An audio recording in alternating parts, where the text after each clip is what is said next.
Olá, amados, que a graça e a paz do Senhor seja com todos.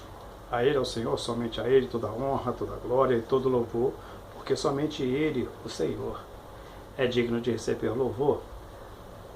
Hoje, falando com o meu óculos quebrado, vou falar sobre Apocalipse capítulo 12.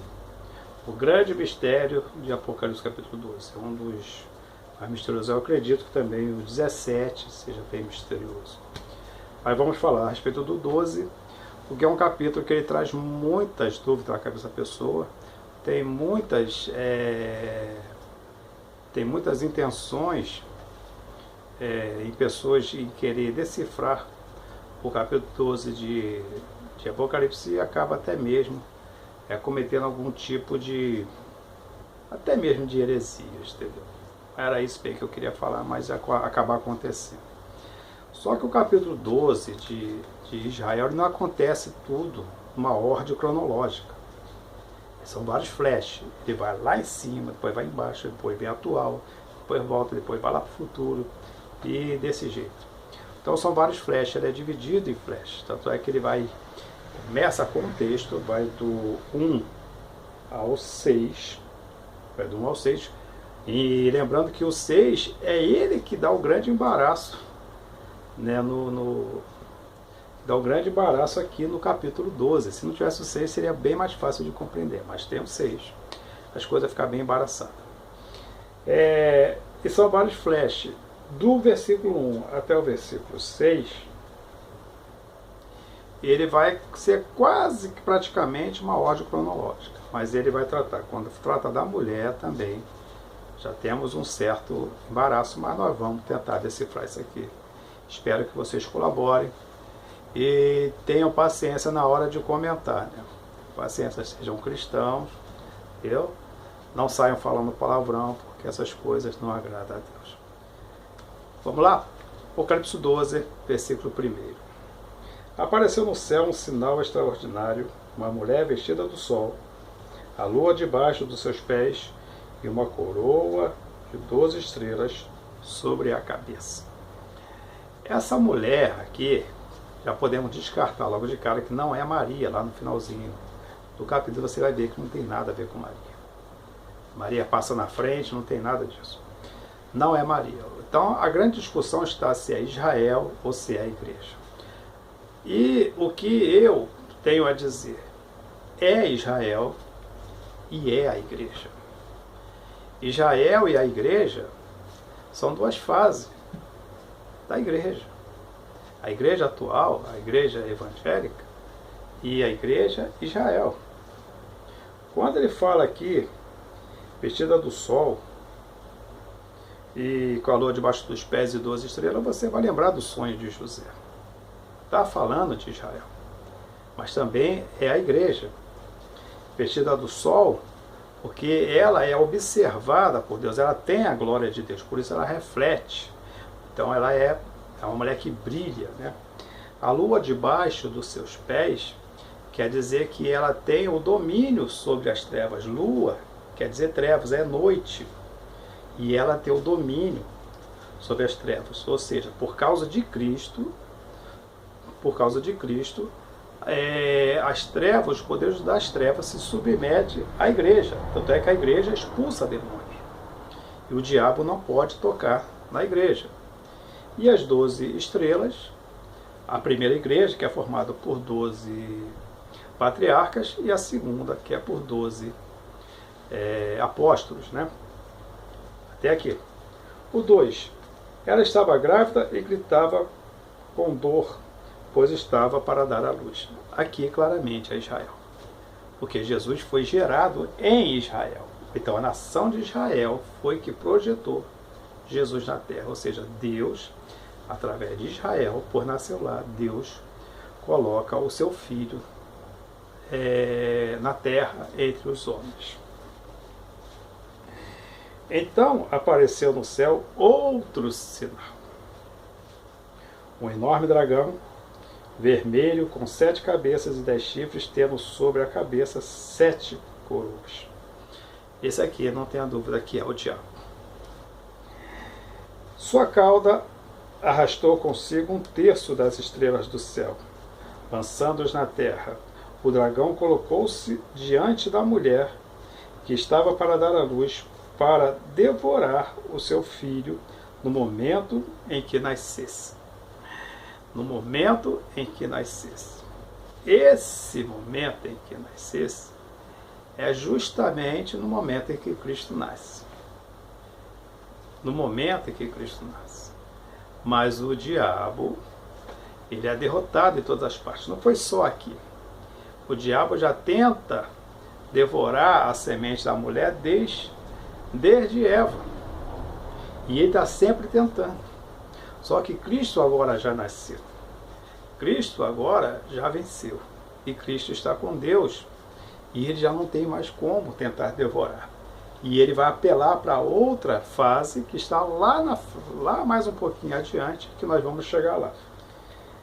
Agora aqui, ó.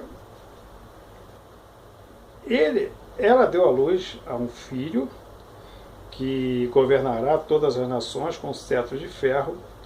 Seu filho foi arrebatado para junto de Deus e do seu trono. Claramente que esse é Jesus. Jesus, ele nasce, Jesus, ele vai iniciar o seu ministério, ele termina o seu ministério, e o diabo ainda querendo devorar Jesus. Querendo, entendeu? Como diz aqui na Bíblia, devorar o seu filho, o filho que foi gerado em Israel, o filho de Deus que foi gerado em Israel. Não é filho de Israel, é o filho de Deus que foi gerado em Israel. E seu filho foi arrebatado para junto de Deus e do seu trono. Então Jesus, ele inicia o seu ministério, ele morre na cruz.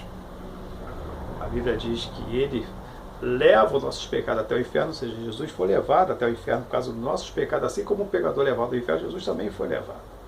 E até ali o diabo estava crente que Jesus estava na barriga dele, devoramos Jesus. Não, Jesus chega lá, ele vence a morte, ele vence o inferno e ele ressuscita.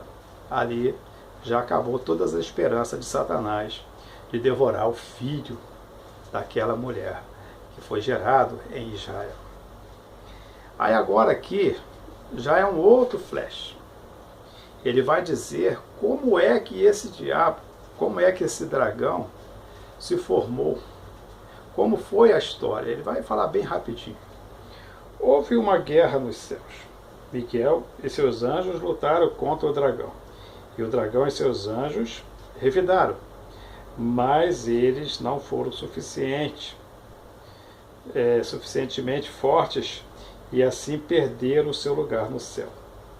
O grande dragão foi lançado fora e ele é a antiga serpente chamada Diabo ou Satanás, que engana o mundo e ele e seus anjos foram lançados na terra. Essa é a história dele. Todos já conhecem. Satanás se rebela contra Deus nos céus.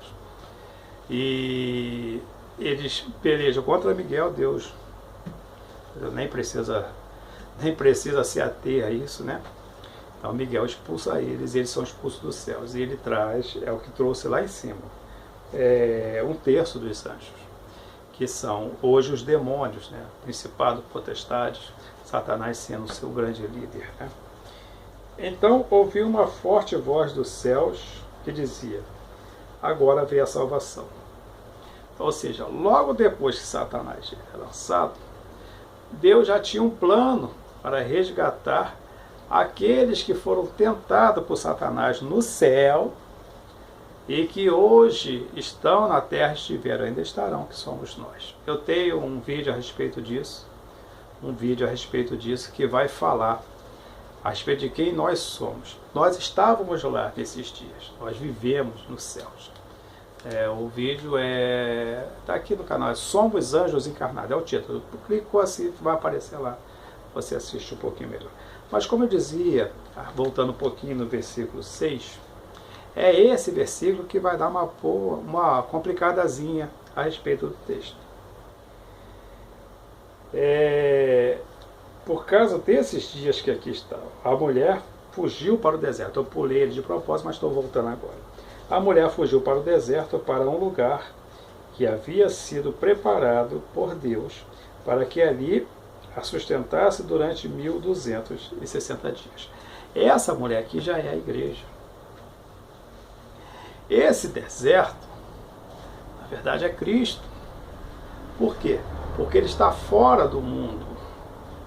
Tudo que está fora do mundo é deserto para o mundo. Ou seja, nós, igrejas, estamos em um deserto. Por quê? Porque o mundo, a cidade onde eles vivem, nós não estamos. Era como na época de João Batista. João vivia no deserto.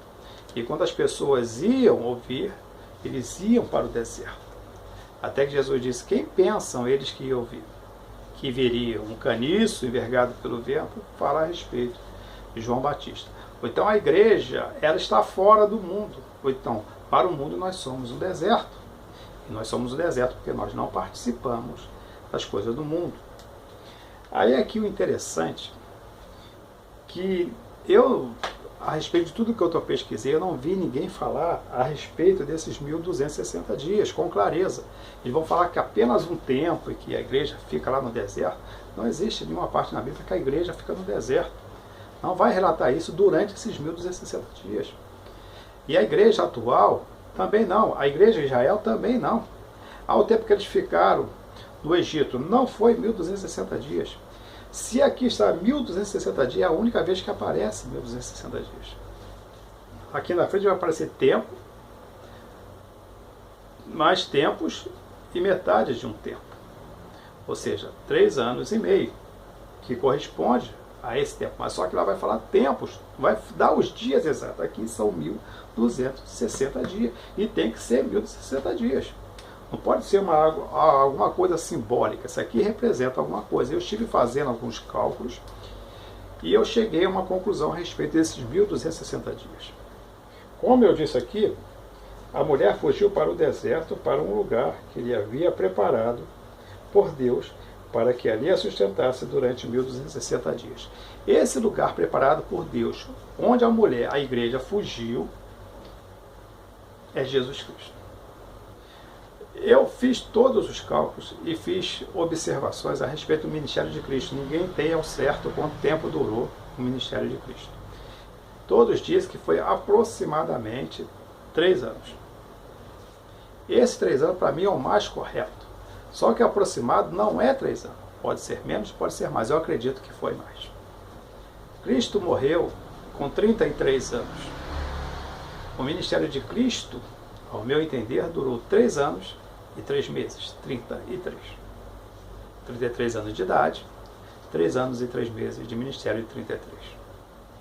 3 anos e 3 meses de ministério, eu fiz o cálculo, botei aqui no quadro para mim não me embaralhar. 3 anos e 3 meses, lembrando que os anos em Israel são 360 dias, naquela época 360 dias, não sei como está hoje, mas 360 dias, a igreja de Roma modificou o calendário e acrescentou meses, acrescentou coisas e passou a ser um calendário mais diferenciado. Todos sabem disso, né? Então, 3 anos e 3 meses, não são 3 anos e meio, mas 3 anos e 3 meses, representa nada mais, nada menos que 1170 dias. Ou então, ao meu entender, o ministério de Cristo durou 1170 dias. Mas 1170 dias não são 1260. Claro que não. Após morrer e ressuscitar, a Bíblia diz que Jesus foi visto por pessoas em várias partes, e principalmente pelos seus apóstolos, durante 40 dias. Ou então 1170 mais 40 vai dar 1210. Mas ainda não são 1260 dias. Claro que não. Jesus fala para eles irem para Jerusalém e ficarem lá até que fosse revestido. Então, eles seriam revestidos no Pentecostes, 50 dias. Somando mais 50 dias, 1210 com 50, 1260 dias. Durante esse dia, durante todo esse tempo que Jesus esteve aqui na terra, o diabo não teve nenhuma atuação para devorar a igreja, para destruir a igreja, porque esteve guardado em Cristo. Você pode ver que nesse período eles não foram atacados, eles não foram presos, eles não foram perseguidos, pois eles se esconderam em Cristo.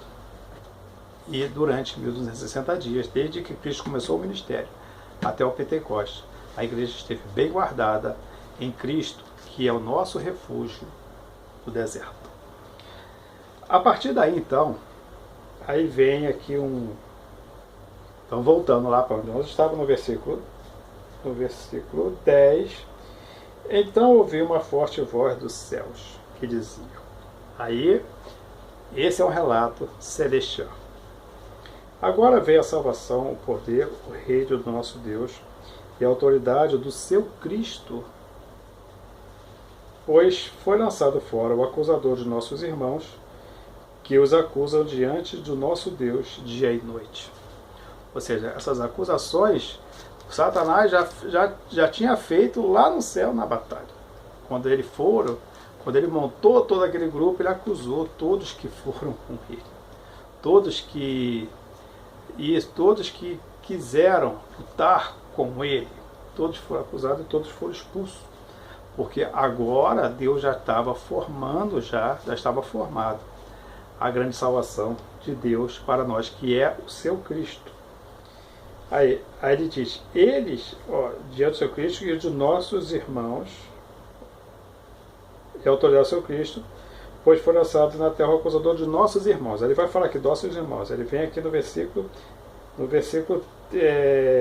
11, né? Eles o venceram, aqui já é a igreja. Como é a igreja? Está bem claro aqui. Eles o venceram pelo sangue do Cordeiro, que deram, pelo sangue do Cordeiro e pela palavra do testemunho que deram diante da morte. Não amaram a própria vida. Essa é a igreja. Está falando dos mártires, principalmente. Jesus diz, aquele que não perder a vida por mim, esse não é digno de mim. É exatamente isso que Cristo está dizendo. Portanto, celebrem-no, ó céus. Celebrem-no quem? A Cristo. O Cristo de Deus. E os que habitam na terra.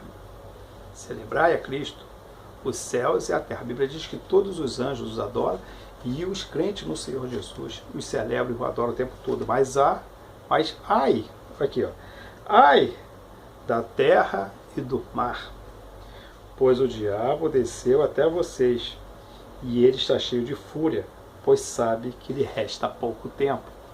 Porque agora que a salvação já está estabelecida e que Cristo guardou a igreja, deu poder à igreja, e que Jesus está sendo celebrado nos céus e na terra, o diabo quer destruir quem? Lá na frente nós vamos ver bem que é. Sabe que é a igreja, né? Quando o dragão foi lançado à terra, começou a perseguir a mulher que dera a luz ao menino. E isso está aqui no versículo 4, né? No finalzinho. No 4 e no versículo 5. Aí já vai falar já na sequência das tentativas de Satanás. Foram dadas à mulher as duas asas da grande águia para que ela pudesse voar para o lugar que lhe havia sido preparado no deserto, onde seria sustentada diante de um tempo, agora olha aqui, de um tempo, tempos e meio tempo fora do alcance da serpente. Essas duas asas é o Espírito Santo, e o diabo não pode alcançar. A Bíblia diz que aquele que é de Deus, o maligno não toca. Tocar é alcançar. Pode chegar perto, mas tocar ele não toca. Essas asas é as asas do Espírito Santo. Então a serpente fez jorrar da sua boca água como um rio, para alcançar a mulher e arrastá-la com a correnteza. Esses são as tribulações que o diabo lança. Lança as modas. Isso está dentro da igreja também. Infelizmente, isso está dentro da igreja. A terra, porém, ajudou a mulher, abrindo a boca e engolindo o rio que o dragão fizera jorrar pela sua boca. O dragão irou-se contra a mulher. Você tem dúvida que o diabo tem ira e tem raiva da igreja? Então vamos lá. O dragão irou-se contra a mulher e saiu para guerrear contra o restante da sua descendência. Quem é esse? Quem é essa? É a igreja. Vamos confirmar? Vamos. Quem são esses? São os que obedecem os mandamentos de Deus e se mantêm fiéis ao testemunho de Jesus. Então o dragão se pôs em pé na areia do mar. O dragão se pôs de pé na areia do mar. O mar na Bíblia significa nações, tribos, raças, né? Hoje não fala mais raça. Tribos, línguas. Então o diabo hoje, que perseguiu o filho da mulher, foi vencido por ele, e que hoje está sob o domínio de Cristo e daqueles que são fiéis testemunha, pois o diabo está debaixo dos nossos pés. Ele o tempo todo, ele nos persegue sem poder tocar em nós. Mas ele vem apenas com as suas astúcias. Ele é o rei da mentira, ele é o pai da mentira. O diabo só alcança a igreja, ele só toca na igreja pelo poder da mentira. E os que crerem nas mentiras de Satanás, eles ficam vulneráveis ao diabo. Mas os que estão em Cristo jamais darão crédito às palavras de Satanás, às doutrinas de Satanás. O mundo que Satanás colocou para descansar nele. As coisas que o diabo oferece nesse mundo. Nós estamos hoje acima disso. Nós estamos hoje voando com as asas do Espírito. O diabo, ele não pode tocar em nós. Esse mundo que nós vivemos não nos pertence. Nós não temos nenhuma riqueza nesse mundo. Nós vivemos nesse mundo, mas não somos desse mundo. Nós estamos nos ares. Nós estamos voando, nós estamos acima de todas essas coisas se estivermos em Cristo Jesus. Portanto, a mulher, a igreja, hoje está nas asas da alva. A mulher está nas asas do Espírito. E nós hoje temos que vigiar, pois o diabo que está em pé na areia do mar, ele está observando uma única faca. E ali ele vai pôr a sua mentira, tentar destruir a cada um de nós que somos igreja e também destruir toda a congregação. O livro de Apocalipse, mais para frente, vai dar relato de realmente quem ele vai alcançar, que ele vai destruir, e aqueles que não vão dar lugar ao diabo, ao seu falso profeta e ao anticristo, que é a besta que serve junto com ele. E lembre-se que servir a Deus não é difícil. O que é difícil é deixar o pecado. Até a próxima, querendo Deus, um forte abraço e que Deus nos abençoe sempre.